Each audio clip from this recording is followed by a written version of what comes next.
bigyan sa pagluto sudan para ugma. Mo na sudan guys. Motor lover nga gihatag. Kaya kibi. Ayan, motor lover na siya guys. Mo na isang cup. Carrots, gamay din sibuyas dayon. Wala lain pa ng cup friends. So pinopril lang gid siya importante nga maluto yung gid ng motor lover. So mo na siya guys. Gigisa na ng sibuyas guys ha. So mo na guys, ako na siya gibutangan og tuyo, og suka, tapos black pepper. Dahil ako na siya imasa para masarap ang lasa. Dahil ako siya ibutang sa kaha. Talo na.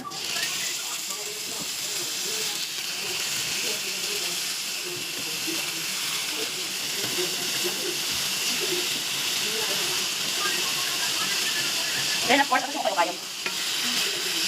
Bukan never guys, kahit dugay kini siya pang tuod din siya nga para sa manok ha. Kaya kaunas kini siya, siya siya tunog kayo, kahit mo siya. Hindi ka siya kayo. Wala na baboy o kanang ay kanang kuan, kanang tawag ni. Wala siya baboy o kanang atay. Klase sa atay, ano baboy. Pero kailangan natin siya tunog kayo para di siya laksa. May likod moton guys, try niyo di ba lami siya. Sa kami magluto lami bibigyan mo siya. Oh, di ba? Na siya okay kayon. Mix lang na siya. Then pabukalin sa natin na siya. Hanggang sa gamay-gamay na niya hanggang sa karong mo. Luto na yung pwede. Napabalin namin siya sabon nga gamay nga pots sa moton. Ano siya? Gamay nga pots. Kahit pwede siya. Kailangan siya maluto para humukok na siya tanan. Real cook it. Magluto ka daan ka guys. Kaya uma, isip na kayo magluto tata. Sunod-sunod ka ba? So, hindi na malangay. Sa taon, init kaon. Ano ka? Wala na sa luto. The next guys, isunod ang carrots para masabay na siya kahumok. Gamay ang carrots guys. Hindi patatas kaya naluto ang sweet potato. So, patatas ay wala kita carrots na yung sabon ang niya. Importante, nga nice siya na shake one, flour. Yan siya ko kayo.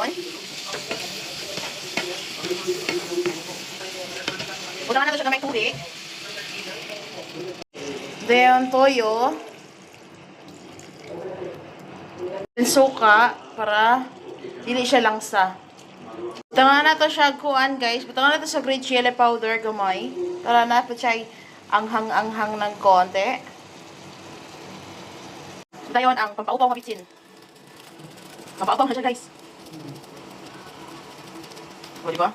Dito siya i-mekos. Palagaw kita niyo siya guys, ipalagaw siya sa tubig, wala na siya luto sa mantika. Okay, mas mahudan ng mantika kaysa sa tubig. Dito siya mahudan ng tubig guys para na-shy tubig, na-shy kuan, na siya sa gamay, and then kaya siya ispaman na to siya, mamalan na siya ng tubig. Eh para luto gid kay luto ang atuang lava. O kaya siya batak pa kayo siya guys. Pero na siya sa gamay na umod. Dito siya sugar guys para dili siya dili magkuan ang lasa niya. Dili mag full of parat dapat na siya patago ang iyang sweetness ug ang iyang parat. Char lang. Ano na siya. Because mekos, dayon ato na siyang plato tamang bukal. So, ito na siya pabukalon guys, taman magamay ang iyang tubig. So, wala tayo paminta ka nabutan. Nakita ninyo, paminta nga ka ng leaves or bay leaves. Wala tayo nabutang, kaya wala tayo paminta, no? So, wala lagyan siya. So, paminta ang powder lang dito tumusagol sa iya. So, ano guys, natala natin siya guys, nga humok na siya, magamay ang tubig. Luto na rin na siya. So, ano siya dilawad later. So, stay. Pagdalang muna dyan. Kaman, bumalik. Ano na siya guys, after siya maluto. O, di ba? Morning, guys. Sa akong motong lava. Sa akong motong lava.